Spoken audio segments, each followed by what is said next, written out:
안녕하세요. 내가 알 수 있는 모든 것 루코입니다. 23년이 밝았습니다. 모두들 새해 복 많이 받으시고요. 올해 첫 영상을 이렇게 찍게 되었습니다. 올해 영상의 첫 영상은 22년이 지났으니까 제가 22년도 원천 징수를 대략적으로 봤는데 거의 한 8천만 원 이상의 연봉을 받았더라고요. 예, 찍었더라고요. 그래서 연봉 8천만 원 이상 찍고 깨달은 것이라는 주제로 가볍게 이야기하는 시간을 가져볼까 합니다. 내가 원천 징수를 떼었었을 때 연봉이 8천만 원 이상 찍히게 되면은 먼저 기분은 굉장히 좋은 것 같습니다.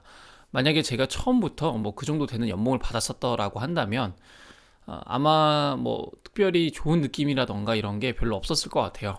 굳이 이런 영상을 찍지도 않았을 것 같고 그런데 저 같은 경우는 처음에 중소기업부터 시작해서 대기업에 오기까지 연봉 상승이 아주 차근차근 잘 있었던 케이스였기 때문에 올해 처음으로 그 정도 연봉을 찍으니까 기분은 되게 좋더라고요.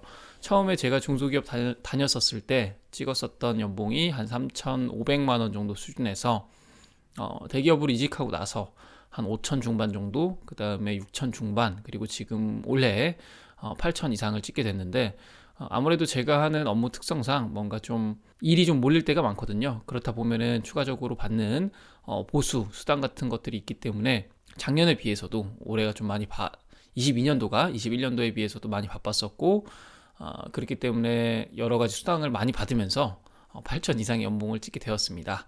그 외에 여러 가지 혜택 같은 것들, 뭐 복지 혜택 같은 것들을 포함한다면 사실상 거의 9천 정도가 될 걸로 보는데 어쨌든 이렇게 8천 이상 찍게 되니까 정말 기분도 좋고 여러 가지 든든한 게 있는 것 같아요. 그런데 뭔가 남들이 들었었을 때는 그 정도 연봉 받으면 굉장히 많이 벌고 뭔가 내 통장 잔고에 돈이 쌓여가는 게 느껴지지 않을까라고 생각하실 수도 있는데 저 같은 경우는 그 정도로 많이 체감은 못했었던 것 같아요. 아무래도 부동산 투자를 하다 보니까 원리금 상환에 의해서 많이 들어가는 돈들도 있고 그 다음에 제가 받고 있는 신용대출 때문에 이자들이 많이 나가는 부분도 있기 때문에 뭔가 내 통장에 그렇게 많이 쌓여간다.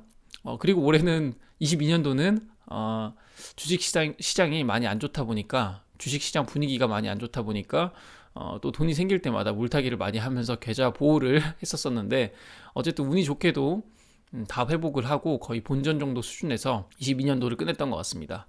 그렇다 보니까 제가 받는 현금이 들어오는 족족 어딘가로 많이 투자가 됐었던 것 같아요. 그리고 그 다음 투자를 대비하기 위해서 또 짧게 적금을 들었었던 것도 있고 실질적으로 제가 뭔가 돈이 쌓여가는 느낌이 생각만큼 많이 들었었던 건 아닌 것 같습니다. 연봉이 많이 올랐던 것에 비해서요.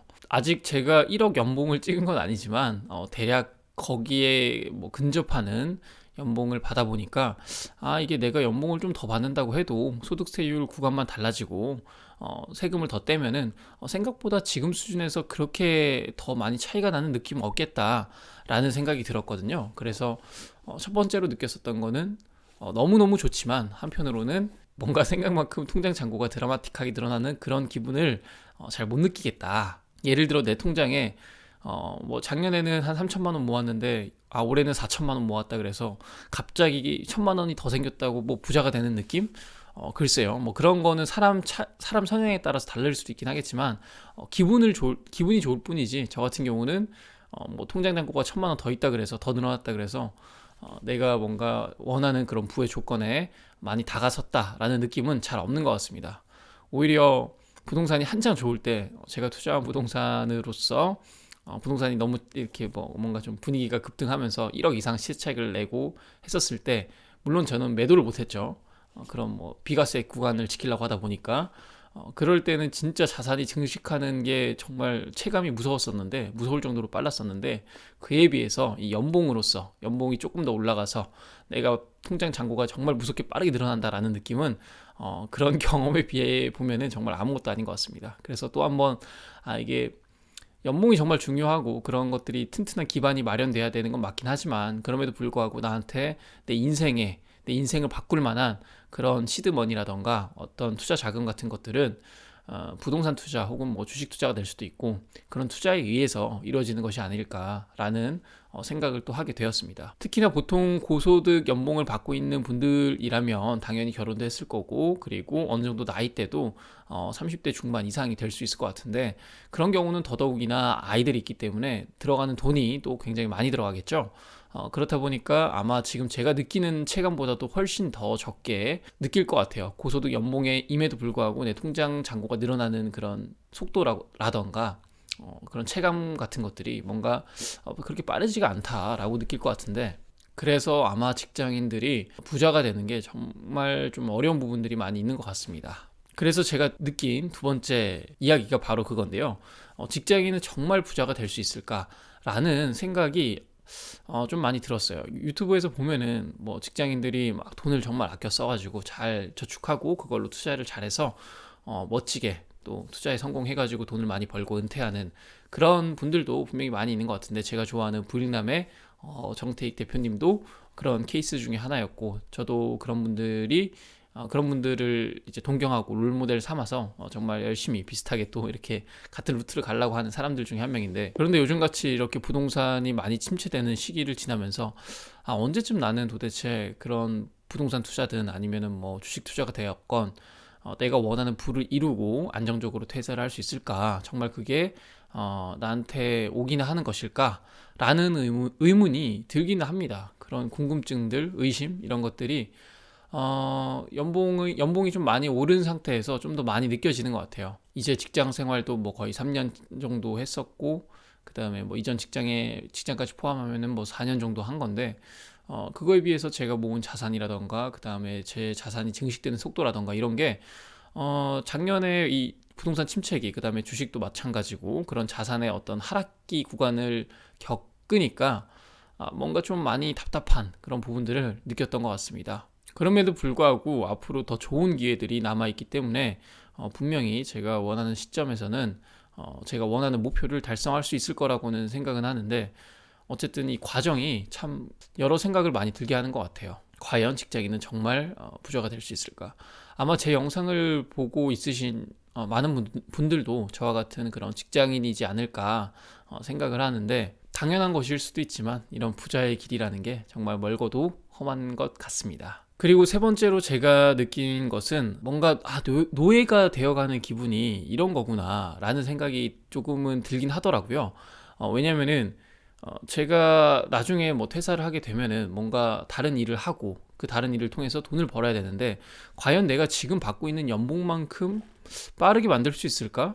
물론 오랫동안 하다 보면 어떤 다른 분야를 충분히 뭐 또 좋은 기회로 더 많은 돈을 벌 수도 있긴 하겠지만, 사업의 영역은 뭐 그렇다고 하니까요.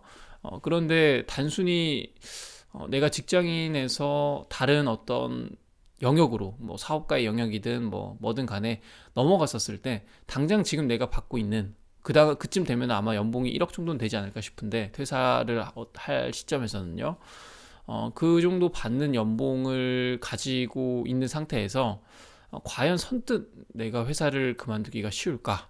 라는 생각이 들기는 하더라고요. 그래서 돈의 노예가 된다, 직장인들은 돈의 노예다 라고 하는 부분들이 바로 이런 포인트지 않을까 싶어요. 특정 시점에서 은퇴할 때 그렇게 되면 분명히 뭐 30 후반대, 뭐 40 초반대 정도가 될 수 있을 것 같은데, 현실적으로 그때쯤 되면은 이제 내가 받고 있는 연봉을 밖에서 받는다고 생각하니까, 받는 게 아니죠. 내가 만드는 거죠.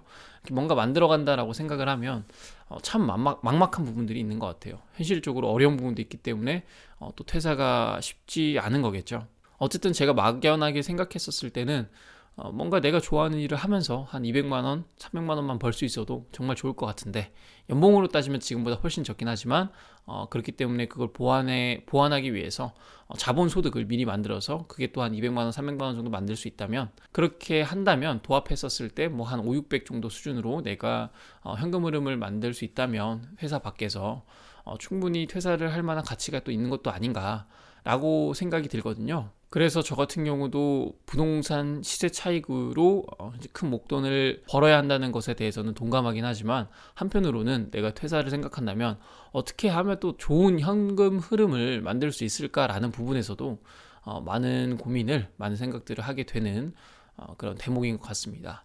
여러분들은 지금 받고 있는 연봉이 좀 만족스러우신가요? 얼마를 받고 계신지는 모르겠지만 뭔가 내 통장 잔고에 많이 쌓여가는 그런 느낌이 드실지 모르겠습니다. 아마 제가 생각했었을 땐 나이가 몇 살이건 간에, 그리고 내 연봉이 얼마이건 간에 아마도 내 통장에 와, 돈이 정말 많이 쌓여간다 라는 느낌을 받을 만큼 충분한 돈을 벌고 있는 직장인은 많지 않을 것 같다라는 생각이 제가 8천 이상 되는 연봉을 받아보니까 느낀 것 같습니다. 연봉을 좀 적게 받건 연봉을 좀 많이 받건 결국에는 직장인은 직장인의 어떤 한계가 있구나, 이런 생각이 많이 듭니다. 결국에 내가 직장인 신분에서 좀 더 많은 돈을 벌기 위해서는 뭐 개인적인 사업을 하건 온라인 사업이 되겠죠. 공간의 부분에서 한계가 있기 때문에, 아니면 투자를 하건, 그런 수단이 없고서야 큰 돈을 버는 것은 상당히 힘들겠다라는 생각이 들고요. 그리고 무엇보다도 부동산, 이 큰 시드머니는 부동산에 의해서 결정되기가 쉽죠. 지금도 저도 주식 투자를 많이 하긴 하지만, 사실 제가 주식 투자하는 가장 큰 목적은 나중에 현금 흐름을 좋게 하기 위해서 하는 이유가 가장 크고, 실질적으로 큰 목돈을 얻기 위해서 주식 투자를 하는 게, 시세 차익을 내는 게 그렇게 만만치는 않기 때문에, 시세 차익을 얻기 위한 답은 이 부동산에 있다. 직장인은 어쩔 수가 없는 그런 구조인 것 같다라는 게 제 결론이긴 합니다. 물론 그것조차도 요즘과 같은 이런 부동산 폭락기에는 만만치 않은 부분들이 있지만, 그만큼 골이 깊은 만큼 나중에 또 큰 시세 차익을 만들 수 있는 기회가 계속해서 형성되고 있다, 그런 에너지가 모아지고 있다라고 생각을 합니다. 23년에도 되게 중요한 한 해가 될 것 같은데, 여러분들도 여러분 투자에 있어서, 그 다음에 여러분들의 일에 있어서 꼭 좋은 일들이 많이 생길 수 있도록 끊임없이 집중하고, 그 다음에 조금씩 나아가는 그런 한 해가 되셨으면 좋겠습니다. 저도 이제 이 영상 편집하고 나서, 업로드하고 나서 보고 싶었던 주식 투자책이 몇 권 더 많이 생겨서 오늘 한 두세 권을 더 살라고 생각 중에 있는데, 새해 첫날 보람 있는 하루가 되셨으면 좋겠습니다. 다음 시간에 뵙겠습니다. 내가 할 수 있는 모든 것 루크였습니다. 감사합니다.